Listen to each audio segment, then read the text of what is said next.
अपना स्थान ग्रहण करें।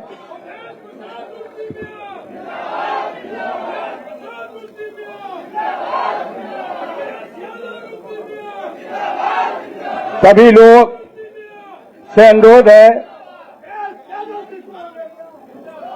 कि वो अपना अपना स्थान ग्रहण करें।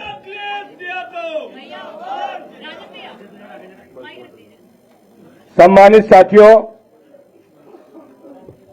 पूर्व की बात समाजवादी पार्टी के माननीय राष्ट्रीय अध्यक्ष जी के निर्देशन पर आज बहुत बड़ी तादाद पर समाजवादी पार्टी में शामिल होने के लिए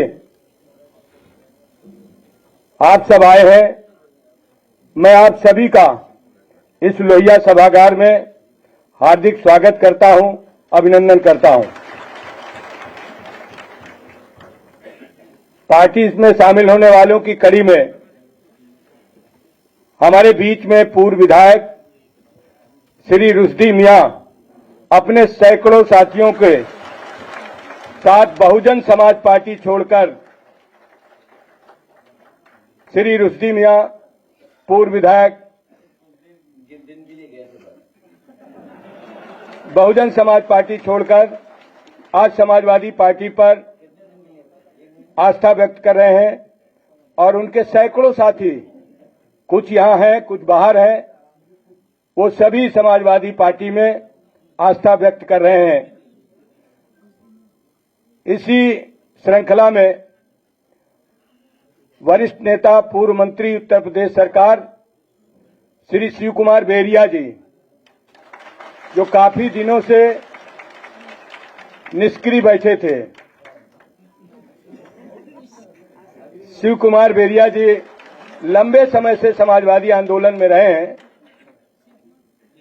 और आज सक्रिय होने के लिए अपने सभी साथियों के साथ समाजवादी पार्टी के माननीय राष्ट्रीय अध्यक्ष जी के समक्ष आए हैं। रसूलाबाद और कन्नौज के लोग हैं, सैकड़ों की तादाद पर आज यहां आए हैं। मैं उन सभी का स्वागत करता हूं। इसी श्रृंखला में रसूलाबाद से ही बहुजन समाज पार्टी के बहुत कद्दावर नेता श्री अतहर खान भुट्टो साहब अपने बहुजन समाज पार्टी के बहुत संगठन के लोगों को लेकर लोकसभा कन्नौज की विधानसभा रसूलाबाद से आए हैं। मैं उनका हृदय से स्वागत करता हूं। श्री शिव कुमार बेरिया जी के साथ जो लोग काफी दिनों से उनके साथ थे और समाजवादी पार्टी में पहले से तो सक्रिय थे लेकिन बीच में नहीं सक्रिय थे, उन नामों को मैं कुछ माननीय राष्ट्रीय अध्यक्ष के समक्ष रखना चाहता हूं।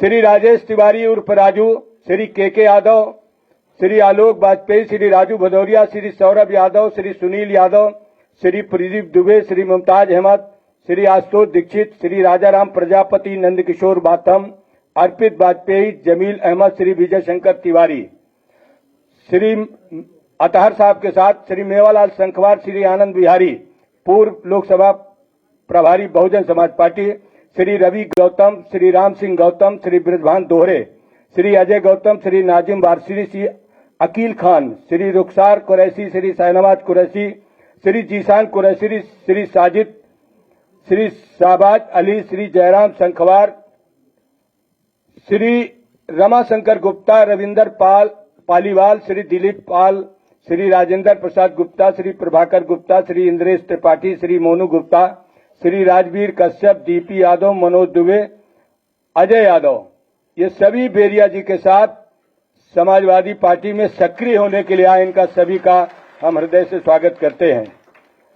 और जनपद सिद्धार्थनगर के जिलाध्यक्ष श्री लालजी यादव की प्रेरणा से बहुत बड़ी तादाद पर बहुजन समाज पार्टी में बहुत लंबे समय से काम करने वाले, बड़े पदों में रहने वाले श्री राम मिलन भारती मंडल कोऑर्डिनेटर बहुजन समाज पार्टी अपने साथियों साथ आए हैं। श्री अरविंद कनौजिया, श्री रमेश आजाद, श्री विक्रम आजाद, श्री सत्येंद्र कुमार, श्री राम बहोर कनौजिया, श्री निर्मोही, श्री अनिल कुमार गौतम, श्री ओम प्रकाश लोधी, श्री राम निहाल लोधी, श्री केशव लोधी, श्री बच्चू लोधी, श्री किसान लोधी, शेषमन लोधी, श्री शैलेश गुप्ता, श्री केदार लोधी, श्री मिथिलेश लोधी, ये सिद्धार्थनगर के हमारे साथी हैं जो बड़ी तादाद में बहुजन समाज पार्टी छोड़कर समाजवादी पार्टी में आस्था व्यक्त कर रहे हैं। मैं इन सभी साथियों का हृदय से आभार व्यक्त करते हुए इनका अभिनंदन करता हूं। इसी कड़ी में मेरठ जनपद के पंडित अंकित शर्मा, जो पवन पांडे जी द्वारा प्रेरित हैं, श्री पंडित अंकित शर्मा भारतीय जनता पार्टी छोड़कर समाजवादी पार्टी में अपने सभी साथियों के साथ आए हैं। श्री अंकित शर्मा जी के साथ कुछ नाम मैं आपके सामने प्रस्तुत कर रहा हूं। श्री सुधीर कांत शर्मा, राष्ट्रीय महामंत्री अखिल भारतीय ब्राह्मण महासभा। श्री सत्य प्रकाश मिश्रा, राष्ट्रीय कोषाध्यक्ष अखिल भारतीय ब्राह्मण महासभा। श्री वेद प्रकाश शर्मा, राष्ट्रीय उपाध्यक्ष भारत गौरव रत्न अखिल भारतीय ब्राह्मण सभा। श्री उमेश कुमार शर्मा सरधना, श्री अजीत शर्मा, श्री मुनेश शर्मा, श्री दिनेश प्रधान जी, डॉक्टर कवि बंधु जी, ये सभी लोग मेरठ के हैं और बड़ी तादाद में भारतीय जनता पार्टी को छोड़कर आज समाजवादी पार्टी में शामिल हो रहे हैं। इन सभी का मैं हृदय से स्वागत करता हूं। इसी श्रृंखला में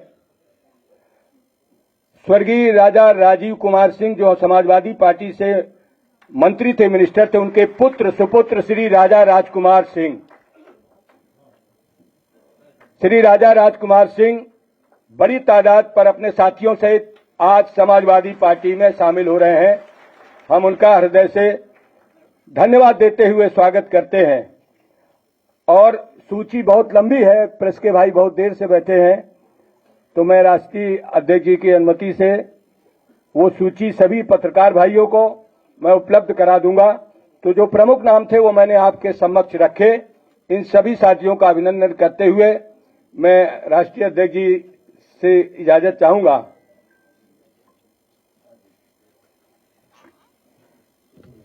जी, आप माननीय राष्ट्रीय अध्यक्ष जी से अनुरोध करेंगे कि आप अपनी बात रखें। आदरणीय राष्ट्रीय अध्यक्ष जी।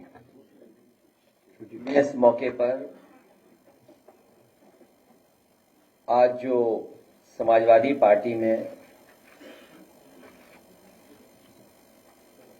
शामिल हो रहे हैं उन सब का बहुत बहुत धन्यवाद और आभार प्रकट करना चाहूंगा।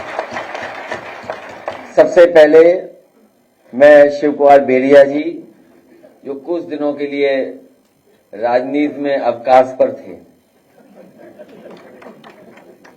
समाजवादियों से थोड़ी दूरी बना ली थी क्योंकि वो समाजवादी थे, इसलिए दोबारा समाजवादी पार्टी में आ गए। मैं उनका, उनके साथ जितने भी सहयोगी साथी, उनका बहुत बहुत धन्यवाद देता हूं।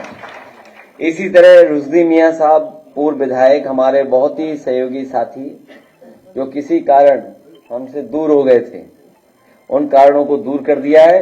रुश्दी अम्मा भाई अब हमारे साथ हैं, उनका भी बहुत धन्यवाद। उनके साथ तमाम सहयोगी साथी, उनका भी। अतर खां साहब, राम मिलन भारती जी, अंकित शर्मा जी, जो बहुत दूर से चल करके आए मेरठ से, और इनके साथ बहुत जिम्मेदार लोग, बहुत प्रतिष्ठित, बहुत सम्मानित लोग जो आज समाजवादी पार्टी में शामिल हो रहे हैं, मैं उन सभी लोगों का बहुत बहुत स्वागत करता हूं, बधाई देता हूं। और मुझे उम्मीद है कि आने वाले समय में जो समाजवादी पार्टी लड़ाई लड़ रही है, उस संघर्ष में हमारा सहयोग करेंगे अपने तमाम सहयोगी और साथियों के साथ। बहुजन समाज पार्टी के जो कोऑर्डिनेटर रहे, डुमरियागंज और सिद्धार्थनगर इलाके में और आसपास क्षेत्र में बहुत जिम्मेदारी से जमीन तक बहुजन लोगों की आवाज पहुंचाने का काम करते रहे। मेहनत कर करके लोगों को जोड़ा उन्होंने। मैं उनका बहुत बहुत धन्यवाद और स्वागत करता हूं। साथ ही राजा राजकुमार सिंह जी, जो जिनके पिता नेताजी के साथ बहुत लंबे समय रहे, बहुत लंबे समय समाजवादी पार्टी से जुड़े रहे। किन्हीं परिस्थितियों में हम लोग साथ नहीं रख पाए उनको, जिसकी वजह से हम लोगों के दूर चले गए थे। रितेश कुमार जी आज फिर समाजवादी पार्टी में शामिल हैं। हमें उम्मीद है इस आने वाले समय में हमारा पूरा सहयोग और मदद करने का काम करेंगे।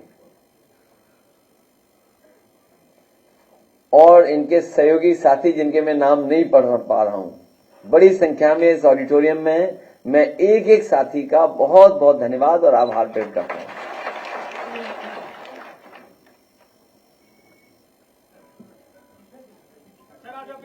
सर आज आप ज्वाइनिंग करा रहे, कल के दिन लखनऊ में बीजेपी और कथित तौर पर जो यादव समाज के लोग थे उनकी तरफ से कार्यक्रम कराया गया। मनीष यादव नाम के युवा थे, मुख्यमंत्री मोहन यादव को बुला के कार्यक्रम रखा। मोहन यादव ने सीधे सीधे चैलेंज आपको किया, जो बातें उन्होंने कही कि यहाँ पर आएंगे किसी एक परिवार की नहीं है, समाज के लोग किसी एक चीज से नहीं जुड़ा हुआ। कैसे देखते हैं आप उनकी बात? ये सब मैंने जब आपके ही साथियों ने मुझसे सवाल पूछा था, ये बहुत पुरानी ट्रिक है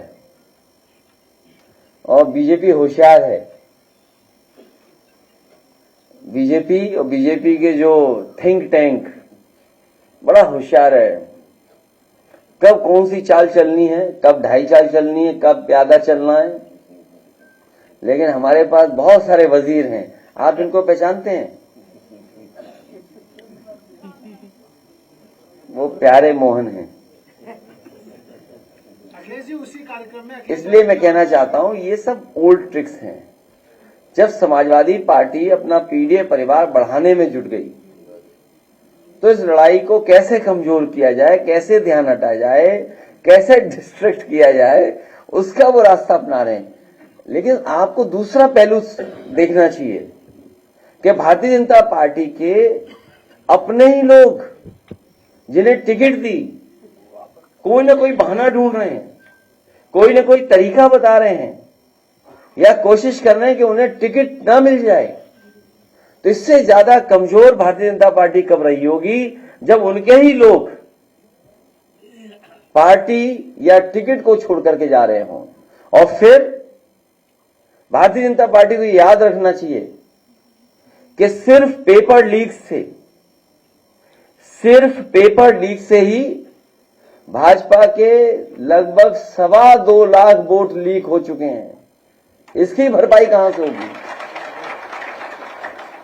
कितने वोट लीक कर गए उनके? 2.25 लाख। और भारतीय जनता पार्टी को कम से कम जनता का ये जवाब देना चाहिए कि अगर हम आंकड़े ठीक तरीके से जनता को समझा ले जाएंगे तो जनता के सामने क्या जवाब होगा भारतीय जनता पार्टी का पास? क्या 1 लाख किसान आत्महत्या कर चुका है जब से भारतीय जनता पार्टी सरकार में आई है। 1 लाख किसान। और आंदोलन के तहत जिनकी जान गई वो भी हजारों हैं। ये वो लोग हैं जो 3 काले कानून लाए थे। कितने किसान शहीद हो गए। और आज भी किसान आंदोलन कर रहा है और एमएसपी मांग रहा है। क्या एमएसपी देने का इनके पास कोई रास्ता है? और रास्ता भी कैसे बनेगा जब उधार पैसा बढ़ गया हो, देश के ऊपर कर्ज बढ़ गया हो, जिस सरकार ने नोटबंदी की हो और उसके बाद कर्ज बढ़ा हो और फिर 15 लाख करोड़ से ज्यादा किसान का कर्ज माफ नहीं किया, बड़े बड़े उद्योगपतियों का कर्ज माफ किया। और हो सकता है जिन किसानों का कर्ज माफ होना चाहिए नहीं किया, या हम दूसरे तरीके से देखें वो कभी जांच का विषय भी हो सकता है कि जिन उद्योगपतियों का कर्ज माफ हुआ है क्या उन्होंने इलेक्टोरल बॉन्ड्स तो नहीं दिए थे भारतीय जनता पार्टी को? यह बड़ा सोचने का सवाल है कि कहीं ऐसा तो नहीं भारतीय जनता पार्टी ने जिन उद्योगपतियों का कर्ज माफ किया हो उनसे इलेक्टोरल बॉन्ड्स भी लिए हों और बाद में उन्हीं उद्योगपतियों को कर्ज दे दिया। दुनिया में हमें बताओ कौन सा देश इस तरह की अर्थव्यवस्था चलाता होगा जहां पर पहले तो लोन दिया जाए, जब वो डिफॉल्टर हो जाए तो उनका कर्ज माफ हो, फिर उन्हें कर्ज दे दिया जाए और कर्ज के माफ करने के बहाने इलेक्टोरल बॉन्ड्स ले ली जाते हो। अरे हमने तो कह दिया जांच की मांग, सुना नहीं आपने या स्किप कर गए वो भी आप? इसलिए जहां किसान की आय दोगुनी का वादा किया था, क्या किसान की आय दोगुनी हो गई इस महंगाई में? और फिर नौजवान, वो बेटी जो इसने आत्महत्या कर ली, क्या कहा उसने? माफी मांगी पिता और मां से, मां और पिता से माफी मांग करके उसने आत्महत्या कर ली, क्योंकि पेपर लीक हो गया, वो अपना भविष्य बनाना चाहती थी। दूसरा कन्नौज का बेटा ब्रजेश पाल, उसने अपनी जान दे दी डिग्री जला करके। जो लोग निवेश का सपना दिखा रहे थे और बड़े बड़े आयोजन कर रहे थे, आप लोगों को ब्रेकिंग सेरेमनी में बुला करके आपको कूपन दे रहे थे खाने का,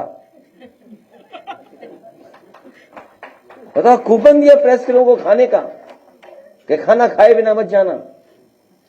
कहां है नौकरी, कहां है रोजगार? और बताओ कितने नौजवानों की जान जा रही है, आत्महत्या कर रहे हैं। तो इसका सवाल का जवाब है कि सरकार के पास कोई? इसीलिए भारतीय जनता पार्टी के लोग घबराए हुए हैं, ये जनता को फेस नहीं करना चाहते हैं। आय दोगुनी हुई नहीं, नौकरी मिली नहीं, और फिर नौजवान कहां खड़ा है? इजराइल जाने के लिए वॉर जोन में। पता नहीं भर्ती और ज्यादा ना खोल दें कि जिसको आना है आइए। शुरू में तो पत्रकार साथी भी गए थे कवर करने, जब वहां मामला खराब हुआ ज्यादा तो पत्रकार साथी सब बाहर वापिस आ गए भारत। लेकिन अब नौजवान जा रहा है। सोचो कैसी सरकार है जो गरीबी को एक्सप्लॉइट कर रही हो, गरीबी को एक्सप्लॉइट कर रहे, गरीबों को एक्सप्लॉइट कर रहे हैं, क्योंकि नौजवान के हाथ में नौकरी रोजगार नहीं है। यहां पे वो मजबूरी में अपना भविष्य बनाने के लिए और परिवार की देखभाल के लिए वो विदेश जा रहा है, वो भी कहां? वॉर जोन में। रशिया भेज दिया, वहां लड़ रहे हैं बेचारे यूक्रेन में। तो ये सब सवाल हैं जिनका जवाब भारतीय जनता पार्टी के पास नहीं है। और डबल इंजन की सरकार को, या डबल इंजन की सरकार जो कहती है हम न जाने कितना मुनाफा और लोगों को लाभ पहुंचा रहे हैं, अभी किसान चाहे बुंदेलखंड हो या उत्तर प्रदेश के दूसरे हिस्से का, क्या उसकी डबल मदद हो रही सरकार से? कम से कम अब तो सरकार सोचे और डबल मदद करे उनकी। जो नुकसान हुआ है ओलावृष्टि और बारिश से और आंधी तूफान से, जो डबल इंजन की सरकार है, क्या किसानों की डबल मदद करेगी? दिल्ली और लखनऊ मिलकर के जो नुकसान हुआ है क्या भरपाई करेगी सरकार? कल कार्यक्रम मोहन यादव का था, नारे लग रहे थे अखिलेश यादव जिंदाबाद, दुहाई देने लगे कि यूपी में ससुराल है हमारी, कुछ वक्त दो। प्यारे मोहन जिंदाबाद। आप बेरोजगारों की बात कर रहे हैं, नौजवानों की बात कर रहे हैं, अग्निवीर की बात कर रहे हैं, पेपर लीक की बात कर रहे हैं, और ये सब सवाल जवाब सरकार के करते हुए सरकार धर्म को आगे करती है और धर्म को आगे करने के बाद इन सब मुद्दों को जो है भटका देती है। इससे आप कैसे काउंटर करेंगे? आप जो इन सवालों का जवाब आज नहीं दे रहा है, उससे बड़ा कोई अधर्मी नहीं हो सकता।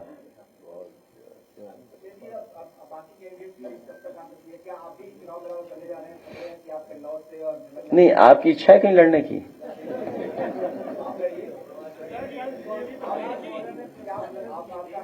बहुत जल्दी तय हो जाएगा सब। अब बीजेपी की सूची देखिए आप, क्या सूची है वो, जो सब हारने वाले हैं।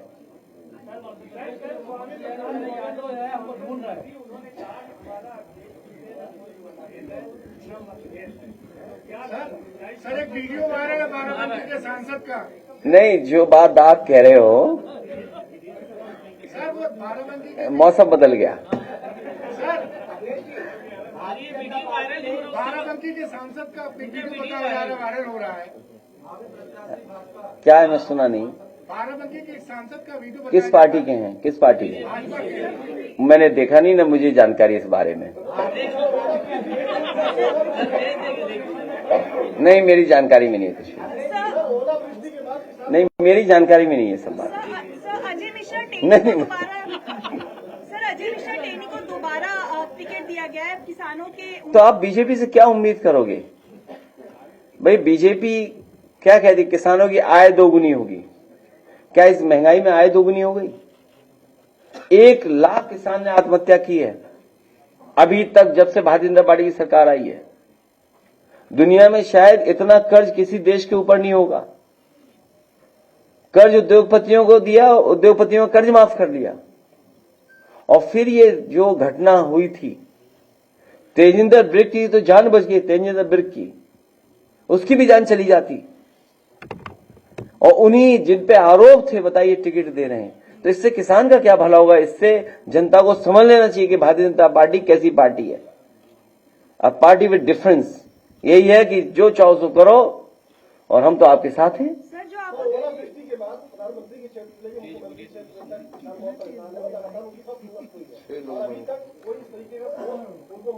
इसमें प्रधानमंत्री जी का क्षेत्र और मुख्यमंत्री क्षेत्र से क्या लेना देना है?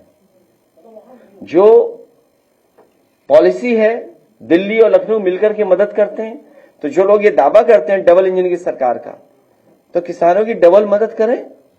अगर प्रधानमंत्री और मुख्यमंत्री है तो डबल मदद करें, दोनों मिलकर के मदद करें। भारतीय जनता पार्टी ने एक अभियान शुरू करा है, सरकार का चुनाव अभियान, उसमें आप क्या सुझाव देंगे? तुम क्या सीबीआई के चक्कर में पड़े हो? हैं? ले, हमारा कोई मुद्दा नहीं है, हम बहुत दिनों से हैं। भारतीय जनता पार्टी में और भगवान ऐसी कृपा करे इनके मालिक की भी सीबीआई जांच हो। अखबार है अमर उजाला, उनका फार्म हाउस है बरेली में, और कारोबार है कहीं और भी। ये सवाल का जवाब ही है। जब बात किसान की चल रही तो सीबीआई क्यों ले आए आप? ए भगवान, इनकी जरूर जांच हो। नहीं देखिए, ऐसा है, ये सीरियस मत लो आप, सीरियस मत लो। बहुत दिल पे ले ली इन्होंने बात। अरे दिल पे ले ली इन्होंने, हमारे उजाला के पत्रकार हैं, दिल पे ले ली इन्होंने, ले ली, दिल पे ले ली। अच्छा मैं बात कर दूं ना? अरे शांति हो जाए थोड़ी देर। सर आपने बिहार में सर 80 और 40 का नारा दिया है। देखिए, हमारे पत्रकार साथी वैसे सीरियस हो गए। सीबीआई एजेंसी है, अगर सीबीआई कोई चीज पूछेगी तो हम जवाब देंगे, उसमें क्या है? अच्छा, कोई भी एजेंसी उसका सहयोग करेंगे। नंबर एक, यहां जितने लोग बैठे हैं और हमारे सबसे बुजुर्ग नेता ये बेरिया जी होंगे। आपके यहां थाने में किसकी चल रही है? बीजेपी की विधायक की चल रही है कि नहीं चल रही? देखिए आप, जब थाना कब्जा कर रखा है बीजेपी के लोगों ने, सबसे छोटी यूनिट जहां पर न्याय मिलता है लोगों को, तो ये सीबीआई तो बड़ी एजेंसी है, इस पर कब्जा क्यों नहीं करेंगे? तो ये आप बुरा मत मानो, कभी आपकी भी जांच होगी तो वो अलग बात है। और महीने का कितना ऐड मिलता है ये तो बता दो। अरे भाई, हमसे पूछ लिया सीबीआई, हम सीबीआई के लिए तैयार हैं। अच्छा आप अपना बताओ, महीने का ऐड कितना मिलता है? अब क्यों मुस्कुरा रहे भाई? नहीं, ऐड कितना मिलता है? 1 करोड़ के 50 लाख? तो जवाब देने का अधिकार हमारा है। नहीं, यहां भी है, वो परंपरा भूल गए, हम भी भूल गए। ये अमर उजाला अखबार है, क्या करें बेचारे, मजबूरी है। अखिलेश जी कल आप नौकरी कर रहे हैं आप। पटना में थे सर, आपने 80 और अखिलेश 40 जी का कल आप नारा दिया। पटना में थे और इंडिया गठबंधन लेकिन की खबर मत रैली- काटना, हमारी चलाते रहना खबर। इंडिया गठबंधन की रैली में थे, तो यूपी में ये इंडिया गठबंधन की रैली अधिसूचना जारी होने से पहले क्या होने जा रही है या उसके बाद? चुनाव में रैलियां होंगी और कोशिश करेंगे जो गठबंधन के वरिष्ठ नेता हैं उनको जगह जगह उनके साथ रैलियों में हम लोग शामिल हों। अखिलेश जी कल की रैली और 80-40 ही भविष्य तय करेगा, 40 बिहार, 80 यूपी। इसीलिए हम समाजवादी लोग अपना पीडीए परिवार बढ़ा रहे हैं। कल की रैली पे पीएम मोदी ने कटाक्ष किया। उनका कहना है कि विपक्ष कह रहा है मेरा परिवार नहीं है, लेकिन देश एक ही नारा लगा रहा है कि मैं हूं मोदी का परिवार। देखिए, परिवार में बहस बीजेपी को इसलिए नहीं करनी चाहिए, बीजेपी संकल्प ले कि किसी भी परिवार वाले को टिकट नहीं देगी और किसी भी परिवार वाले से वो वोट नहीं मांगेंगे।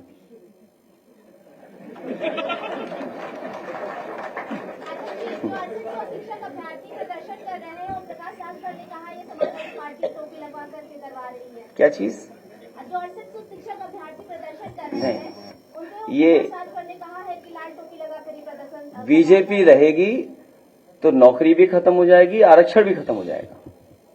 इसलिए कई मौकों पर कहा कि ये समुद्र मंथन की तरह संविधान मंथन का समय है। एक तरफ वो लोग हैं जो संविधान के रक्षक हैं और दूसरी तरफ वो लोग हैं जो संविधान के भक्षक हैं। जो अधिकार हैं वो छीने जा रहे हैं। इसमें सवाल किसी दल का नहीं है, उन बच्चों का है जो कई दिनों से, कई साल से वो न्याय मांग रहे हैं सरकार से। हम उन बच्चों को भरोसा दिलाते हैं, जब कभी भी समाजवादियों को जनता ताकत देगी उनको न्याय देंगे, और जो हक और सम्मान उन्हें मिलना चाहिए संविधान के तहत, उसके लिए लड़ाई समाजवादी पार्टी लड़ेगी।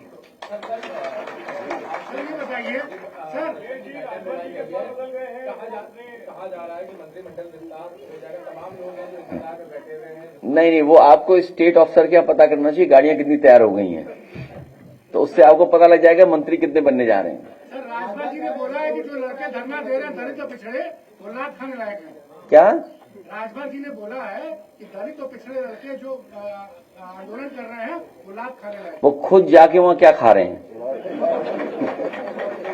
ये ठीक कह रहे हैं आप, वो क्या खा रहे हैं? अब तो पता ही लग गया होगा लोगों को क्या खा रहे हैं।